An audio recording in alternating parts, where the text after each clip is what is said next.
आजिर शिक्षा निमंत्रण पत्र उपरे आधारित आ एक निमंत्रण विषय बाइबल रे वर्णित मेसो शावकंक विवाह भोजर निमंत्रण यह प्रकाशित 19 पर्व 9 पदरे देखु। यह निर्भर करे आम्भमानंकर ईश्वरंक सहित संपर्क किपरि ख्रीष्टीय मूलदुआ एवं आम्भमानंक वस्त्र जहाँकि साधुमानंक धर्म कर्म आम्भे माने से विवाह भोज पई प्रस्तुत हेउअछु कि जीसुंक मधुर वाक्य चला पथे साजे दीप आमरी चरण अलिभा आलोक देई जीवनर प्रतिपदे जीवनर प्रतिपदे बढ़ाए से सत्य पथे पथ प्रदर्शिका से जे पथ प्रदर्शिका पथ प्रदर्शिका पथ प्रदर्शिका। ख्रीष्टर प्रिय दर्शक बंधु प्रभु जीशु ख्रीष्टंक बहुमूल्य नाम आपण को नमस्कार जनाई आजिर पथ प्रदर्शिका कार्यक्रम को स्वागत करुअछि। गत पाठरे आम्भे माने जहा शिक्षा कलु विश्वास करू आपण माने समस्ते उपकृत होइथिबे। नियमित ए कार्यक्रम देखु थांतु और आम्भ मानक सहित फोन रे जोगाजोग जारी रखि थांतु। प्रभु निश्चय आशीर्वाद करिवे। आपण मानक मध्यरु जदि कहि ए पर्यंत आमको फोन करि पारि नाहंती तेबे आछि आम सहित जोगाजोग करंतु। आमे आपणक फोन कॉल रो अपेक्षा रे अछु। आपणक फोन कॉल आमको आपणक निमंते प्रार्थना करिबाको और आपणक विषय रे अधिक जानिबाको सहाय्य करिवो। आज पुणी थरे एही कार्यक्रम माध्यम रे आपणक सहित साक्षात करिवार सुजोग पाइथिबारु प्रभु को धन्यवाद दिए। ईश्वरक वाक्य जेपरि आपणक जीवन रे एक आश्चर्य कार्य करिवो और आपणक जीवन रे जेपरि एक भिन्न परिवर्तन आनिबो यही ईश्वरक निकटरे आमर प्रार्थना और इच्छा। प्रभुंक ठारे संपूर्ण विश्वास करंतु। आजिर अध्याय लेखक दुईटी निमंत्रण पत्र विषय वर्णना करिअछंती। गोटी हेउछि ज्ञानीर एवं अन्यटी अज्ञानीर निमंत्रण। सेमाने दुहे निज गृह निर्माण करी अन्य माननको निज आनंदर सहभागी हेबा निमंते निमंत्रण करुअछंती। ज्ञानी आपणा ज्ञान रूप जीवंत एवं प्रधान प्रस्तर उपरे आपणा गृह निर्माण करिअछि। सेहा निमंते निज हस्त द्वारा बहुत परिश्रम करिअछि। जो विषय ज्ञानी सोलोमन कहउछंती तार हस्त कर्मशील हस्त जा मनुष्य को धनवान करे। ज्ञानी निज गृह को सप्त स्तंभ द्वारा दृढ़ करिअछि जाकि अटल अटे। पुणी से निज अर्थ व्यय करी भोज प्रस्तुत करिअछि एवं समस्त आपणा दास अबध एवं निर्बोध समस्त को निमंत्रण करिअछि। से सर्वोच्च स्थान को जाई सेमानंकु डाकुअछि और कहुअछि आस मोहर खाद्य भोजन कर और पेय पान कर पुष्टिकर और उत्तम द्रव्य अपना प्राण को संतुष्ट हेबाको दियो। आहुरी पुणी से कहुअछि कर्ण डेर और शुण जहाद्वारा तुम्भे माने अबध निंदक और दुष्ट होइअछ सेमानंक ठारू पृथक हुओ। सेमानंकु अनुजोग किंबा शिक्षा दियो नाही। जदि करिब निजे कलंक एवं लज्जा पाइब बरं जदि पारुछ ज्ञानी को अनुजोग एवं ईश्वर विषयक भय शिक्षा दियो। ताहा कले सेमाने आहुरी ज्ञानी हेबे और पांडित्य रे वृद्धि पाइबे। यह कले तुमे निजर एवं ताहार प्राण मध्य बंचाई पारिबो। आसंतु ए विषय अधिक शिक्षा करिबा पूर्वरु गोटिए भक्तिमूलक गीत सुनिबा।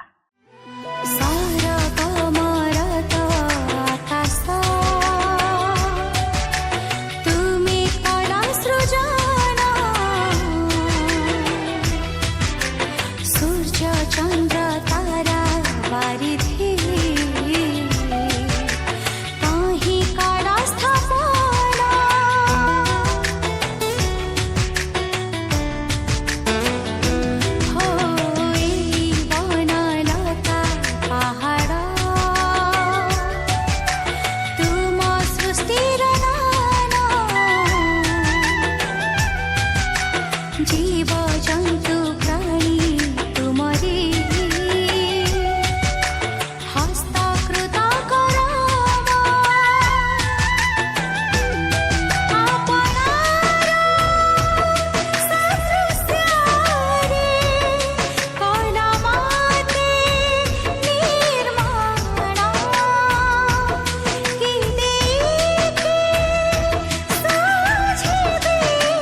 आसନ୍ତୁ ତାହେଲେ ବର୍ତ୍ତମାନ ଆମେ ପ୍ରଭୁଙ୍କର ବାକ୍ୟ ମଧ୍ୟକୁ ଯିବା।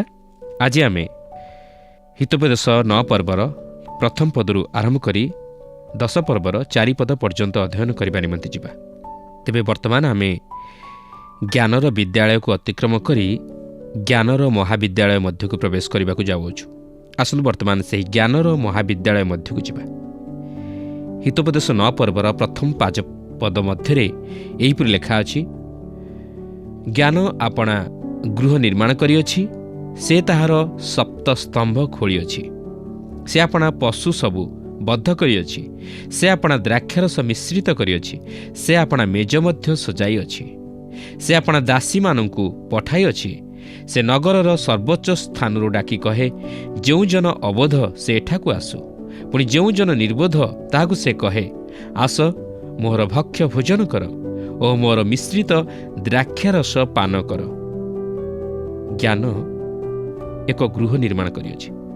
ଏହା ହିଁ ହେଉଛି ଜ୍ଞାନର ମହାବିଦ୍ୟାଳୟ। ଲକ୍ଷ୍ୟ କରନ୍ତୁ, ଏହାର ସପ୍ତ ସ୍ତମ୍ଭ ରହିଅଛି। ଏହି ସପ୍ତ ସ୍ତମ୍ଭ ସମ୍ପୂର୍ଣ୍ଣତାକୁ ଉପସ୍ଥାପିତ କରେ। ବିଦ୍ୟାଳୟ ଏହି ମହାବିଦ୍ୟାଳୟ ସ୍ତର ପର୍ଯ୍ୟନ୍ତ ଏକ ସମ୍ପୂର୍ଣ୍ଣ ଶିକ୍ଷା ପ୍ରଦାନ କରେ। ଏହା ହିଁ ହେଉଛି ସେହି ଜ୍ଞାନ ଯାହାକି ଯୁବା ମନୁଷ୍ୟକୁ ଶିକ୍ଷିତ କରାଇଥାଏ। ଆପଣଙ୍କ ମନରେ ପ୍ରଶ୍ନ ଆସିପାରେ ଯେ ପ୍ରଭୁ ଯୀଶୁଖ୍ରୀଷ୍ଟ ତାହାଙ୍କର ଯେଉଁ ଶିଷ୍ୟମାନଙ୍କୁ ମନୋନୀତ କଲେ ସେମାନେ ଶିକ୍ଷିତ ନଥିଲେ, କିନ୍ତୁ ପ୍ରେରିତମାନଙ୍କର ଶିକ୍ଷାଗତ ଯୋଗ୍ୟତା ବିଷୟ ନେଇ ଚିନ୍ତା କଲେ ଆମେ ଜାଣି ରଖିବା ଉଚିତ ଯେ ଯେକୌଣସି ବ୍ୟକ୍ତି ଯେ କି 3 ବର୍ଷ ଧରି ପ୍ରଭୁ ଯୀଶୁଖ୍ରୀଷ୍ଟଙ୍କ ସହ ରହି ଆସିଅଛି, ସେ କେବେ ହେଲେ ଅଶିକ୍ଷିତ ହୋଇ ରହିନପାରେ। ସେମାନେ ପ୍ରଭୁ ଯୀଶୁଖ୍ରୀଷ୍ଟଙ୍କ ଠାରୁ ଅନେକ କିଛି ବିଷୟ ଶିକ୍ଷା କରିଥିଲେ, ଯେ କି ଜଣେ ମହାନ ଶିକ୍ଷକ ଥିଲେ। ପ୍ରେରିତ ପାଉଲ ମଧ୍ୟ ପ୍ରକୃତରେ ତାହାଙ୍କ ସମୟର ବିଦ୍ୟାଳୟରେ ଶିକ୍ଷିତ ହୋଇଥିଲେ। କେହି ହେଲେ କହିପାରିବେ ନାହିଁ ଯେ ସେ ଜଣେ ଅଜ୍ଞ ବ୍ୟକ୍ତି ଥିଲେ। ଆମେ ମଧ୍ୟ ସ୍ମରଣ ରଖିବା ଉଚିତ ଯେ ସେହି ଜ୍ଞାନ ହେଉଛନ୍ତି ପ୍ରଭୁ ଯୀଶୁଖ୍ରୀଷ୍ଟ ଓ ସେ ଆପଣଙ୍କୁ ଏକ ସମ୍ପୂର୍ଣ୍ଣ ଶିକ୍ଷା ପ୍ରଦାନ କରିପାରିବେ। ଲେଖା ଅଛି, ସେ ଆପଣା ପଶୁ ସବୁ ବଦ୍ଧ କରିଅଛି, ସେ ଆପଣା ଦ୍ରାକ୍ଷାରସ ମିଶ୍ରିତ କରିଅଛି, ସେ ଆପଣା ମେଜ ମଧ୍ୟ ସଜାଇଅଛି। ବର୍ତ୍ତମାନ ଏହା ହିଁ ହେଉଛି ଆନନ୍ଦ କରିବାର ସମୟ। ବର୍ତ୍ତମାନ ସେହି ବିଦ୍ୟାଳୟକୁ ଆସି ପ୍ରସ୍ତୁତ ହୋଇ ରହିଥିବା ବିଷୟବସ୍ତୁ ଉପରେ ଉତ୍ସବ ପାଳନ କରିବାର ସମୟ। ଏହା ହିଁ ସେହି ଜ୍ଞାନର ପୂର୍ଣ୍ଣତାର ସମୟ। ଲେଖା ଅଛି, ସେ ଆପଣା ଦାସୀମାନଙ୍କୁ ପଠାଇଅଛି, ସେ ନଗରର ସର୍ବୋଚ୍ଚ ସ୍ଥାନରୁ ଡାକି କହେ। ବାସ୍ତବରେ ଏଠାରେ କେତେ ଚମତ୍କାର ଛବି ପ୍ରଦାନ କରାଯାଇଅଛି। ଏଠାରେ ମୁଁ ଆପଣଙ୍କୁ ସ୍ମରଣ କରାଇଦିଏ ଯେ ଆଜି ମଧ୍ୟ ଆମମାନଙ୍କର ସେହି ନିମନ୍ତ୍ରଣ ରହିଅଛି। ଏହା ହିଁ ହେଉଛି ପ୍ରତ୍ୟେକ ଖ୍ରୀଷ୍ଟ ବିଶ୍ୱାସୀର କର୍ତ୍ତବ୍ୟ ଯେ ସେ ଖ୍ରୀଷ୍ଟଙ୍କୁ ଅନ୍ୟମାନଙ୍କ ନିକଟରେ ପ୍ରଚାର କରି ଅନ୍ୟମାନଙ୍କୁ ଏହି ଆନନ୍ଦ ଉତ୍ସବର ଅଂଶୀ କରାଇବା ଉଚିତ। ଏହା ଏକ କୌତୁହଳର ବିଷୟ ଯେ ଜ୍ଞାନ ଲୋକମାନଙ୍କୁ ଜୀବନର ପଥରେ ପ୍ରବେଶ କରିବା ନିମନ୍ତେ ଡାକରା ଦିଏ, ଆଉ ଆମ୍ଭମାନଙ୍କୁ ମଧ୍ୟ ସେହି ମୁକ୍ତିର ସମ୍ବାଦ ଘୋଷଣା କରିବାକୁ ଅଛି। ଆଜି ଆମ୍ଭମାନଙ୍କର ସମ୍ବାଦ ହେଉଛି ଈଶ୍ୱର ଆପଣଙ୍କ ସହିତ ସମ୍ମିଳିତ ହୋଇଅଛନ୍ତି। ବର୍ତ୍ତମାନ ଆପଣ ଈଶ୍ୱରଙ୍କ ସହିତ ସମ୍ମିଳିତ ହୁଅନ୍ତୁ। 2 କରିନ୍ଥିୟ 5 ପର୍ବର 20 ପଦରେ ଲେଖା ଅଛି, ଅତଏବ ଈଶ୍ୱର ଆମମାନଙ୍କ ଦ୍ୱାରା ଆହ୍ୱାନ କରୁଥିବାରୁ ଆମ୍ଭେମାନେ ଖ୍ରୀଷ୍ଟଙ୍କ ପକ୍ଷରେ ରାଜଦୂତର କର୍ମ କରୁଅଛୁ। ଖ୍ରୀଷ୍ଟଙ୍କ ପକ୍ଷରୁ ଆମ୍ଭେମାନେ ନିବେଦନ କରୁଅଛୁ, ତୁମ୍ଭେମାନେ ଈଶ୍ୱରଙ୍କ ସହିତ ସମ୍ମିଳିତ ହୁଅ। ବର୍ତ୍ତମାନ ଈଶ୍ୱରଙ୍କ ବାକ୍ୟ ବହୁଳ ଭାବରେ ପ୍ରଚାରିତ ହେଉଅଛି, ଯେପରି ଲୋକମାନେ ସେହି ଜ୍ଞାନର ବିଦ୍ୟାଳୟ ମଧ୍ୟକୁ ଆସିବାକୁ ପାରନ୍ତି, ଅର୍ଥାତ୍ ପ୍ରଭୁ ଯୀଶୁଖ୍ରୀଷ୍ଟଙ୍କ ନିକଟକୁ ଆସିବାକୁ ପାରନ୍ତି। 9 ପର୍ବର 6 ପଦରେ ଲେଖା ଅଛି, ହେ ଅବୋଧ ଲୋକମାନେ, ଅବୋଧମାନଙ୍କର ସଙ୍ଗ ପରିତ୍ୟାଗ କରି ଜୀବନ ରକ୍ଷା କର, ପୁଣି ସୁବିବେଚନାର ପଥରେ ଚାଲ। ଅନେକ ଅଛନ୍ତି ଯେଉଁମାନେ କି ଈଶ୍ୱରଙ୍କ ବାକ୍ୟ ଶୁଣିବେ ନାହିଁ। ସେମାନେ ହେଉଛନ୍ତି ନିନ୍ଦକ। ସେମାନଙ୍କ ସହିତ ସମୟ ନଷ୍ଟ କରିବା ଦ୍ୱାରା କିଛି ଲାଭ ହୁଏ ନାହିଁ, କାରଣ ସେମାନେ କୌଣସି ବିଷୟ ଶୁଣିବାକୁ ବା ଗ୍ରହଣ କରିବାକୁ ପ୍ରସ୍ତୁତ ନଥାନ୍ତି। ଏପରିକି ମଣ୍ଡଳୀମାନଙ୍କରେ ମଧ୍ୟ ଏପରି ଲୋକ ଥାନ୍ତି ଯେଉଁମାନେ କି ଈଶ୍ୱରଙ୍କ ବାକ୍ୟ ଗ୍ରହଣ କରିବା ନିମନ୍ତେ ପ୍ରସ୍ତୁତ ନଥାନ୍ତି। ସେମାନେ ଈଶ୍ୱରଙ୍କ ବାକ୍ୟ ପ୍ରଚାରରେ ପ୍ରତିବନ୍ଧକ ଉପୁଜାଇଥାନ୍ତି। ତେଣୁକରି ସେମାନଙ୍କ ନିକଟରେ ଈଶ୍ୱରଙ୍କ ବାକ୍ୟ ପ୍ରଚାର କରିବା ବ୍ୟର୍ଥ ହୁଏ। ପ୍ରଭୁ ଯୀଶୁ ମଧ୍ୟ କହନ୍ତି ଯେ ତୁମମାନଙ୍କର ମୁକ୍ତା ଘୁଷୁରି ଆଗରେ ପକାଅ ନାହିଁ। ବର୍ତ୍ତମାନ ପରବର୍ତ୍ତୀ 3ଟି ପଦରେ ଲକ୍ଷ୍ୟ କରନ୍ତୁ କ'ଣ ଲେଖା ଅଛି। 9 ପର୍ବର 7 ପଦରୁ 9 ପଦ ମଧ୍ୟରେ ଏହିପରି ଲେଖା ଅଛି, ଯେ ନିନ୍ଦକକୁ ଶିକ୍ଷା ଦିଏ ସେ ଆପେ ଲଜ୍ଜା ପାଏ, ପୁଣି ଯେ ଦୁଷ୍ଟକୁ ଅନୁଯୋଗ କରେ ସେ ନିଜେ କଳଙ୍କ ପାଏ। ନିନ୍ଦକକୁ ଅନୁଯୋଗ କର ନାହିଁ, କଲେ ସେ ତୁମ୍ଭକୁ ଘୃଣା କରିବ। ଜ୍ଞାନୀକି ଅନୁଯୋଗ କର, ତହିଁରେ ସେ ତୁମ୍ଭକୁ ପ୍ରେମ କରିବ। ଜ୍ଞାନୀକି ଉପଦେଶ ଦେଲେ ସେ ଆହୁରି ଜ୍ଞାନବାନ ହେବ, ପୁଣି ଧାର୍ମିକକୁ ଶିକ୍ଷା ଦେଲେ ତାହାର ପାଣ୍ଡିତ୍ୟ ବୃଦ୍ଧି ପାଇବ। ଆପଣ ଯଦି ଈଶ୍ୱରଙ୍କ ବାକ୍ୟ ପ୍ରଚାର କରନ୍ତି, ତାହେଲେ କେତେକ ଲୋକ ଆପଣଙ୍କୁ ପ୍ରକୃତରେ ଘୃଣା କରିବେ।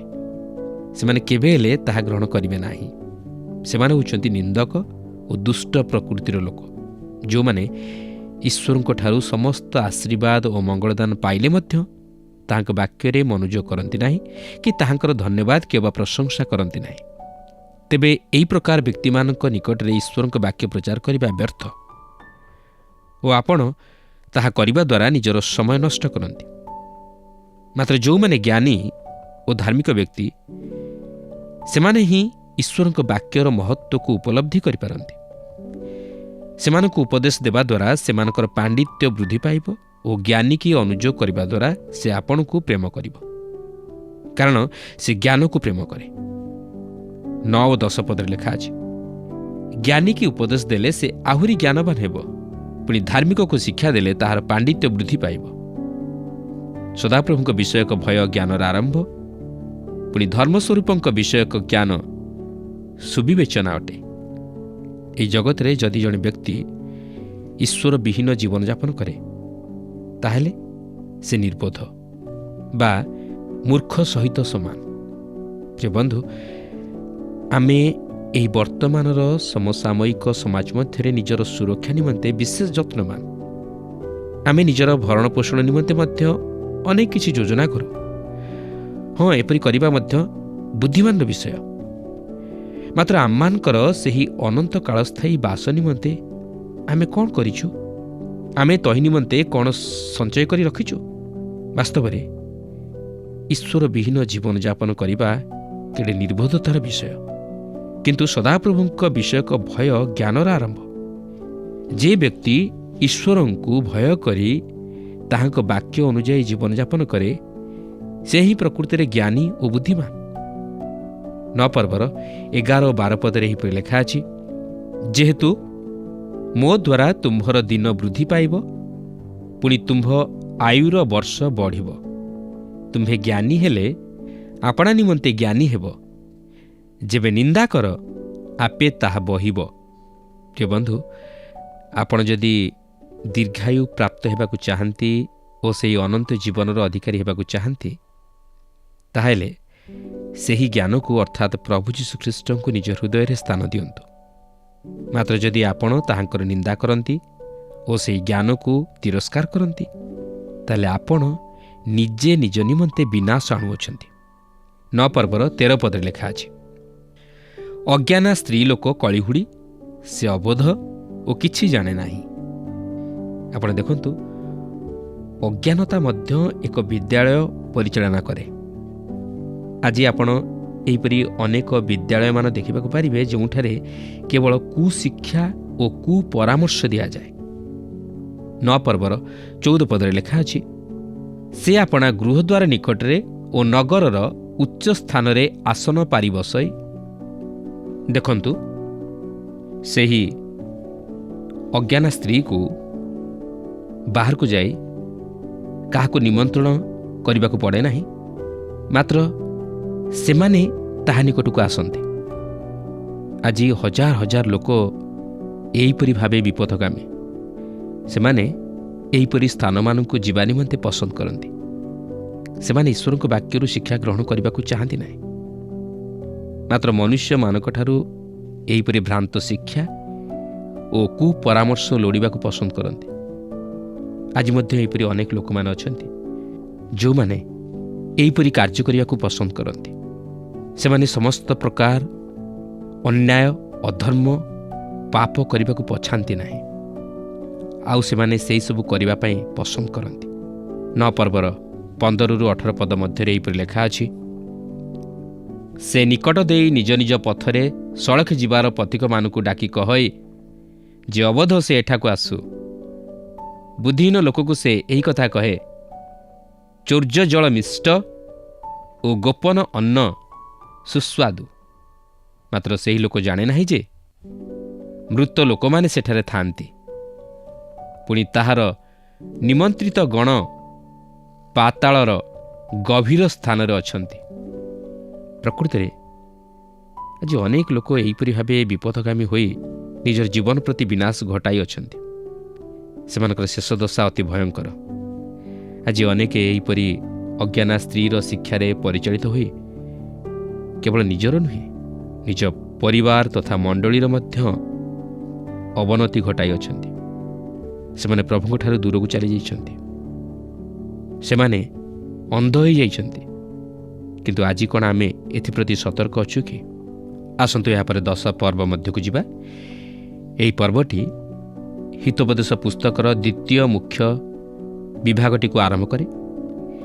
ଏଠାରେ ଆମେ ଦେଖିବାକୁ ପାରିବା ଯେ ସେହି ଯୁବକ ଛାତ୍ର ଜଣକ ନିଜର ଜୀବନ ନିମନ୍ତେ କେତେକ ଉପଦେଶ ପ୍ରାପ୍ତ ହେଉଅଛନ୍ତି। ଏହି ସମସ୍ତ ଶିକ୍ଷା ଆପଣଙ୍କ ନିମନ୍ତେ ଓ ମୋ ନିମନ୍ତେ ମଧ୍ୟ ପ୍ରଯୁଜ୍ୟ। ଆମେ ମଧ୍ୟ ତାହା ଖ୍ରୀଷ୍ଟଙ୍କ ବିଦ୍ୟାଳୟରେ ଶିକ୍ଷା କରିବା ନିତାନ୍ତ ଆବଶ୍ୟକ। ଏହା ସଲୋମନଙ୍କର ହିତୋପଦେଶ, ଯାହାକି ତାହାଙ୍କ ଦ୍ୱାରା ଲିଖିତ ହୋଇ ଶୃଙ୍ଖଳିତ ଭାବେ ଉପସ୍ଥାପିତ କରାଯାଇଅଛି। 10 ପର୍ବର ପ୍ରଥମ ପଦରେ ଏହିପରି ଲେଖା ଅଛି, ସଲୋମନଙ୍କର ହିତୋପଦେଶ, ଜ୍ଞାନମାନ ପୁତ୍ର ପିତାର ଆନନ୍ଦ ଜନ୍ମାଏ, କିନ୍ତୁ ହୀନ ବୁଦ୍ଧି ପୁତ୍ର ତାହା ମାତାର ଶୋକର କାରଣ। ଲେଖା ଅଛି, ଜ୍ଞାନବାନ ପୁତ୍ର ପିତାର ଆନନ୍ଦ ଜନ୍ମାଏ। ଆପଣ କେବେ ଲକ୍ଷ୍ୟ କରିଅଛନ୍ତି, ଯେତେବେଳେ ବାପା ନିଜ ପୁତ୍ରର କୃତିତ୍ୱ ଖେଳରେ ହେଉ ବା ବିଦ୍ୟା ଅଧ୍ୟୟନରେ ହେଉ ଜାଣିବାକୁ ପାରନ୍ତି, ସେତେବେଳେ ସେ କ'ଣ କରନ୍ତି? ସେ ନିଜର ପୁଅର କୃତିତ୍ୱକୁ ଚାରିଆଡ଼େ କହି ବୁଲନ୍ତି ଓ ତଦ୍ୱାରା ନିଜକୁ ବେଶ୍ ଗର୍ବିତ ମନେ କରନ୍ତି ଓ ଆନନ୍ଦ ଅନୁଭବ ମଧ୍ୟ କରନ୍ତି। ମାତ୍ର ପୁତ୍ର ଯଦି ବିଫଳ ହୁଏ ବା କୌଣସି ବିଷୟରେ କିଛି କୃତିତ୍ୱ ହାସଲ କରିନଥାଏ, ତାହେଲେ ତାହାର ପିତା ନୀରବ ରୁହନ୍ତି ଓ ନିଜର ପୁତ୍ର ବିଷୟରେ କିଛି କୁହନ୍ତି ନାହିଁ। ଆହୁରି ମଧ୍ୟ ଲେଖା ଅଛି, ହୀନ ବୁଦ୍ଧି ପୁତ୍ର ତାହା ମାତାର ଶୋକର କାରଣ। ଏହିପରି ଏକ ସମୟରେ ସେହି ପୁତ୍ରର ମାତା ଯିଏକି ଶୋକ କରନ୍ତି, ମାତ୍ର ପିତା କେବଳ ନୀରବ ରୁହନ୍ତି ଓ ଏହାକୁ ଉପେକ୍ଷା କରନ୍ତି। ପୁତ୍ର ଜ୍ଞାନବାନ ହୋଇପାରେ ବା ହୀନ ବୁଦ୍ଧି ହୋଇପାରେ, ମାତ୍ର ଏହି ସମସ୍ତ ତାହାର ଶିକ୍ଷା ଉପରେ ନିର୍ଭର କରେ। ସେ ଯେପରି ଶିକ୍ଷା ଗ୍ରହଣ କରିଥାଏ ସେହିପରି କାର୍ଯ୍ୟ କରେ। 10 ପର୍ବର 2 ପଦରେ ଲେଖା ଅଛି, ଦୁଷ୍ଟତା ଜାତ ଧନ କିଛି ଫଳ ଦିଏ ନାହିଁ, ମାତ୍ର ଧାର୍ମିକତା ମୃତ୍ୟୁରୁ ଉଦ୍ଧାର କରଏ। ଲେଖା ଅଛି, ଦୁଷ୍ଟତା ଜାତ ଧନ କିଛି ଫଳ ଦିଏ ନାହିଁ, ଅର୍ଥାତ୍ ଯେଉଁମାନେ ଈଶ୍ୱର ବିହୀନ ଜୀବନଯାପନ କରି ଧନ ରୋଜଗାର କରିଥାନ୍ତି ବା ଅନ୍ୟାୟରେ ଅସତ୍ୟରେ ଧନ ଉପାର୍ଜନ କରିଥାନ୍ତି, ତାହା ସେମାନଙ୍କ ଜୀବନକୁ ମୃତ୍ୟୁରୁ ଉଦ୍ଧାର କରିପାରେ ନାହିଁ କି ସେମାନେ ତାହା ଉପଭୋଗ କରିପାରନ୍ତି ନାହିଁ। ସେମାନେ ସେହିସବୁକୁ ସେମାନଙ୍କ ସହିତରେ ନେଇପାରନ୍ତି ନାହିଁ, ମାତ୍ର ସେମାନଙ୍କୁ ସେହି ସମସ୍ତ ଛାଡ଼ିଯିବାକୁ ହୁଏ। କିନ୍ତୁ ଲେଖା ଅଛି, ଧାର୍ମିକତା ମୃତ୍ୟୁରୁ ଉଦ୍ଧାର କରେ। ଖ୍ରୀଷ୍ଟ ଆମମାନଙ୍କ ନିମନ୍ତେ କେବଳ ଜ୍ଞାନ ସ୍ୱରୂପ ନୁହନ୍ତି, ମାତ୍ର ଧାର୍ମିକତା ସ୍ୱରୂପ ମଧ୍ୟ। ଯେଉଁମାନେ ତାଙ୍କଠାରେ ବିଶ୍ୱାସ କରନ୍ତି ସେମାନେ ବିନଷ୍ଟ ହୁଅନ୍ତି ନାହିଁ, ମାତ୍ର ଅନନ୍ତ ଜୀବନ ପ୍ରାପ୍ତ ହୁଅନ୍ତି। ସେମାନେ ଧାର୍ମିକତା ପ୍ରାପ୍ତ ହୁଅନ୍ତି। ସେମାନେ ଈଶ୍ୱରଙ୍କ ଦୃଷ୍ଟିରେ ଧାର୍ମିକ ବୋଲି ବିବେଚିତ ହୁଅନ୍ତି। 10 ପର୍ବର 3 ପଦରେ ଲେଖା ଅଛି, ସଦାପ୍ରଭୁ ଧାର୍ମିକର ପ୍ରାଣକୁ କ୍ଷୁଧାରେ କ୍ଷୀଣ ହେବାକୁ ଦେବେ ନାହିଁ, ମାତ୍ର ସେ ଦୁଷ୍ଟର କାମନା ଫିଙ୍ଗି ଦିଅନ୍ତି। ଆପଣ ଜାଣିଥିବେ ଯେ ଯୋସେଫ ଯେତେବେଳେ ମିଶରକୁ ବିକ୍ରୀତ ହେଲେ, ସେତେବେଳେ ସେ ନିଶ୍ଚିତ ଭାବେ ଭାବିଥିବେ ଯେ ତାହାଙ୍କ ଜୀବନର ପରିସମାପ୍ତି ଘଟିବାକୁ ଯାଉଅଛି। ମାତ୍ର ସେ ଈଶ୍ୱରଙ୍କଠାରେ ବିଶ୍ୱାସ ରଖିଥିଲେ ଓ ଶେଷରେ ଈଶ୍ୱର ତାହାଙ୍କୁ ଅନେକ ଉତ୍ଥାନ ଓ ପତନର ମଧ୍ୟ ଦେଇ ମିଶର ଦେଶର କର୍ତ୍ତା କରି ନିଯୁକ୍ତ କଲେ, କାରଣ ସେ ଧାର୍ମିକକୁ କେବେ ହେଲେ ପତିତ ହେବାକୁ ଦିଅନ୍ତି ନାହିଁ। 4 ପଦରେ ଲେଖା ଅଛି, ଯେଉଁ ଲୋକ ଶିଥିଳ ହସ୍ତରେ କର୍ମ କରେ ସେ ଦରିଦ୍ର ହୁଏ, ମାତ୍ର କର୍ମଶୀଳର ହସ୍ତ ଧନବାନ କରେ। ଯେଉଁମାନେ ପ୍ରଭୁଙ୍କ ନିମନ୍ତେ ମୁକ୍ତ ହସ୍ତରେ ଦାନ ଦିଅନ୍ତି ଓ ଉଦାର ହୃଦୟରେ ସାହାଯ୍ୟ କରନ୍ତି ଓ ସ୍ୱେଚ୍ଛାକୃତ ଭାବେ ପ୍ରଭୁଙ୍କ ସେବାରେ ବ୍ରତୀ ହୁଅନ୍ତି ଓ କର୍ତ୍ତବ୍ୟରେ ହେଳା କରନ୍ତି ନାହିଁ, ସେମାନେ ଈଶ୍ୱରଙ୍କ ଆଶୀର୍ବାଦ ସବୁର ଅଧିକାରୀ ହୁଅନ୍ତି। ମାତ୍ର ଯେ କର୍ତ୍ତବ୍ୟରେ ଅବହେଳା କରେ ବା ଆଳସ୍ୟତା ଦେଖାଏ ସେ ଦରିଦ୍ର ହୁଏ। ବାସ୍ତବରେ ଯେ ଖ୍ରୀଷ୍ଟ ବିଶ୍ୱାସୀ ସେ କର୍ତ୍ତବ୍ୟରେ କେବେ ହେଲେ ଅବହେଳା ପ୍ରଦର୍ଶନ କରେ ନାହିଁ, ମାତ୍ର ପରିଶ୍ରମୀ ହୁଏ ଓ ତାହାର କର୍ତ୍ତବ୍ୟ ପାଳନ କରେ। ଆମେ ଅବ୍ରାହମଙ୍କ ଓ ପାଉଲଙ୍କ ଜୀବନରୁ ତାହା ଶିକ୍ଷା କରିବାକୁ ପାରୁ। ଅବ୍ରାହମ ଜଣେ ଉଦାର ବ୍ୟକ୍ତି ଥିଲେ। ସେ ତାହାଙ୍କର ପୁତୁରା ଲୋଟଙ୍କୁ କହିଲେ, ତୁମ୍ଭେ ଭୂମିର ଯେଉଁ ଅଂଶ ଚାହୁଁଛ ତାହା ନିଅ, ଆଉ ଯାହା ବଳିଯିବ ତାହା ମୁଁ ନେବି। ଏହା ହେଉଛି ଜଣେ ଉଦାର ବ୍ୟକ୍ତି ଯେ କି ଏହିପରି ଭାବେ ଭୂମି ବିଭାଗ କରେ। ପ୍ରଥମେ ଭୂମିର ଉତ୍ତମ ଭାଗ ପସନ୍ଦ କରିବା ନିମନ୍ତେ ଅବ୍ରାହମଙ୍କର ଅଧିକାର ଥିଲା। ସେ ନିଶ୍ଚିତ ଭାବେ ଜାଣିଥିଲେ ଯେ ଜର୍ଦ୍ଦନର ସମତଳ ଅଞ୍ଚଳର ଜଳର ସୁବିଧା ଥିବା ଜମିଗୁଡ଼ିକ ପସନ୍ଦଯୋଗ୍ୟ ଜମି। ଲୋଟ ନିଶ୍ଚିତ ଭାବେ ଭାବିଥାଇ ପାରନ୍ତି ଯେ ଅବ୍ରାହମ ପ୍ରକୃତରେ ବୋକା, ମାତ୍ର ଯେହେତୁ ଅବ୍ରାହମ ଲୋଟଙ୍କୁ ପସନ୍ଦ କରିବା ନିମନ୍ତେ ପ୍ରଥମେ ସୁଯୋଗ ଦେଲେ, ତେଣୁକରି ସେ ଜର୍ଦ୍ଦନର ଅତି ଉତ୍ତମ ତଥା ଉର୍ବରା ଅଞ୍ଚଳ ବାଛିନେଲେ। ଯଦିଓ ସେ ସବୁଠାରୁ ଉତ୍ତମ ଭୂମି ମନୋନୀତ କଲେ, ମାତ୍ର ସେ ସେହିସବୁ ଉପଭୋଗ କରିପାରିଲେ ନାହିଁ। ସେ ସବୁକିଛି ହରାଇଲେ।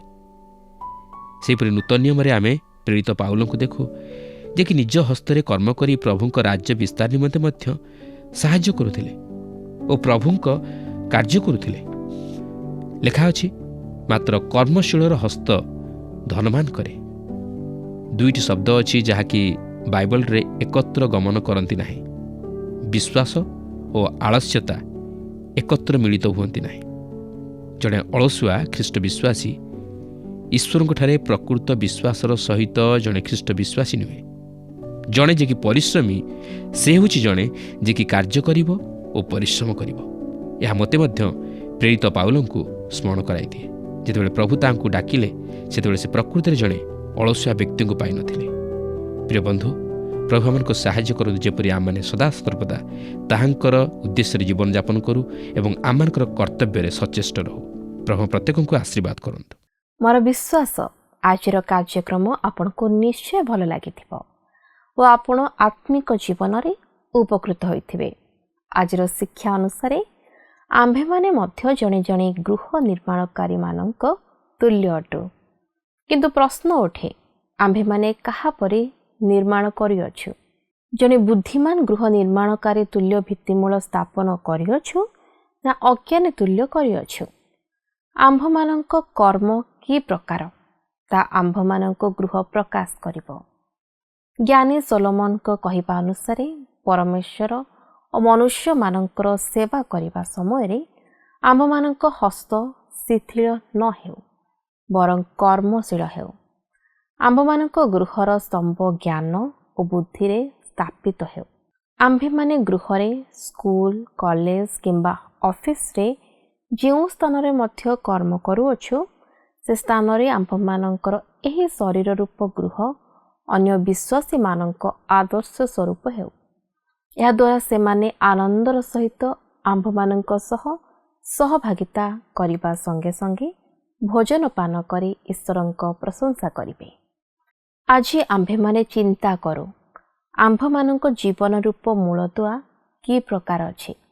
ସମସ୍ୟା, ରୋଗ, ପ୍ରଲୋଭନ, କ୍ଲେଶ ଏବଂ ବିପଦ ସମସ୍ତଙ୍କ ଜୀବନରେ ଆସେ। ଯଦି ଆମ୍ଭମାନଙ୍କ ଗୃହର ମୂଳଦୁଆ ସୁଦୃଢ଼ ଅଛି, ତେବେ ଆମ୍ଭେମାନେ ପଡ଼ିଯିବା ନାହିଁ, କିନ୍ତୁ ଜ୍ଞାନୀ ଲୋକ ସଦୃଶ ଦେଖାଯିବା। କିନ୍ତୁ ଯଦି ପଡ଼ିଯିବା, ତାହେଲେ ଅଜ୍ଞାନୀ ସଦୃଶ ହେବା। ପୁଣି ଆମ୍ଭମାନଙ୍କ ପତନ ଭୟଙ୍କର ହେବ।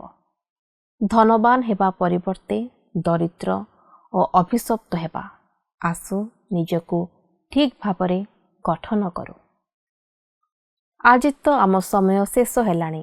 ଫୋନ୍ ମାଧ୍ୟମରେ ଓ ଏହି କାର୍ଯ୍ୟକ୍ରମ ମାଧ୍ୟମରେ ଆମ ସହିତ ଯୋଡ଼ି ହୋଇ ରୁହନ୍ତୁ। ଆପଣଙ୍କଠାରୁ ବିଦାୟ ନେବା ପୂର୍ବରୁ ଆସନ୍ତୁ ପ୍ରାର୍ଥନା କରିବା। ପ୍ରିୟ ପ୍ରେମିକ ଈଶ୍ୱର ଅତ୍ୟନ୍ତ ଦୟାଳୁ ପ୍ରଭୁ, ତୁମେ ଆମମାନଙ୍କୁ କେତେ ପ୍ରେମ କରିଅଛ, କେତେ ଅନୁଗ୍ରହ ଦାନ ଦେଇଅଛ, ପୁଣି ଥରେ ଆମମାନଙ୍କୁ ସୁଯୋଗ ପ୍ରଦାନ କରିଅଛ ତୁମରି ବାକ୍ୟକୁ ପ୍ରଭୁ ଶୁଣିବା ନିମନ୍ତେ। ହଁ ପ୍ରଭୁ, ଧନ୍ୟବାଦ ଦେଉଅଛୁ। ପ୍ରେମିକ ଈଶ୍ୱର ପ୍ରାର୍ଥନା କରୁଅଛୁ, ତୁମେ ଆମମାନଙ୍କୁ କହିଅଛ ପ୍ରଭୁ ଜ୍ଞାନ ମାଗିବା ନିମନ୍ତେ। ହଁ ପ୍ରଭୁ, ଆମେମାନେ ଜ୍ଞାନ ତୁମ୍ଭଠାରେ ମାଗୁଛୁ। ତୁମେ ଯେ ଜ୍ଞାନଦାତା ପରମେଶ୍ୱର, ତୁମେ ଯେ ପ୍ରଭୁ ଉଦ୍ଧାରକର୍ତ୍ତା ପରମେଶ୍ୱର, ତୁମେ ଆମମାନଙ୍କୁ ଜ୍ଞାନ ପ୍ରଦାନ କର। ଯେଭଳି ଭାବରେ ଆମ ନିଜ ଜୀବନକୁ ତୁମ ନିମନ୍ତେ ପ୍ରଭୁ ଗଠନ କରିପାରିବୁ, ତୁମେ ସେହିପରି ପ୍ରଭୁ ତୁମେ ସାହାଯ୍ୟ କରାଅ। ପ୍ରେମିକ ଈଶ୍ୱର, ଯେଭଳି ଭାବେ ତୁମଠାରେ ଲାଗି ରହିବୁ, ତୁମ ନିମନ୍ତେ ପ୍ରଭୁ ନିଜକୁ ସୁଦୃଢ଼ କରିପାରିବୁ। ସମସ୍ତ ବିଷୟ ଯାହା ନିଜକୁ ପ୍ରଭୁ କ୍ଷତି ପହଞ୍ଚାଉଛି, ସମସ୍ତ ବିଷୟକୁ ଦୂରରେ ରଖି ଏକ ଉତ୍ତମ ଜ୍ଞାନରେ ପରିପୂର୍ଣ୍ଣ ହୋଇ ସୁବିବେଚନା କରି ତୁମଠାରେ ଯେଭଳି ଭାବରେ ନିଜ ଜୀବନକୁ ଉତ୍ସର୍ଗୀକୃତ କରିପାରିବୁ, ତୁମେ ସାହାଯ୍ୟ କର। ଏ ପ୍ରାର୍ଥନାକୁ ଶୁଣିଅଛ ଏବଂ ଉତ୍ତରକୁ ଦେଇଅଛ ବୋଲି ବିଶ୍ୱାସ କରି ପ୍ରଭୁ ଯୀଶୁଖ୍ରୀଷ୍ଟଙ୍କ ନାମରେ ମାଗୁଅଛି, ଆମେନ୍। ବହୁତ ବହୁତ ଧନ୍ୟବାଦ। ପ୍ରଭୁ ଆପଣମାନଙ୍କୁ ଆଶୀର୍ବାଦ କରନ୍ତୁ। ପରବର୍ତ୍ତୀ କାର୍ଯ୍ୟକ୍ରମରେ ପୁଣି ଆପଣଙ୍କ ସହିତ ସାକ୍ଷାତ ହେବ। ରହିଲି, ନମସ୍କାର। ଗତ ପ୍ରଶ୍ନର ଉତ୍ତରଟି ହେଉଛି ବି ଜ୍ଞାନ। ଆଜିର ପ୍ରଶ୍ନଟି ହେଲା, କେଉଁ ପ୍ରକାର ବ୍ୟକ୍ତିଠାରୁ ଶିକ୍ଷା କଲେ ତାହାର ପାଣ୍ଡିତ୍ୟ ବୃଦ୍ଧି ପାଇବ? ଏ ନିନ୍ଦକ, ବି ମୂର୍ଖ, ସି ଅଜ୍ଞାନୀ, ଡି ଧାର୍ମିକ। ଏହି ପ୍ରଶ୍ନର ଉତ୍ତର ଆସନ୍ତାକାଲି ସନ୍ଧ୍ୟା 6ଟା ମଧ୍ୟରେ option A, B, C, D ମଧ୍ୟରୁ ସଠିକ୍ ଉତ୍ତର ବାଛି ଆପଣଙ୍କ ନାମ ଓ ସମ୍ପୂର୍ଣ୍ଣ ଠିକଣା ସହିତ 9777221415 ଫୋନ୍ ନମ୍ବରରେ SMS କିମ୍ବା ହ୍ୱାଟ୍ସଆପ୍ ଦ୍ୱାରା ଜଣାଇବାକୁ ଅନୁରୋଧ।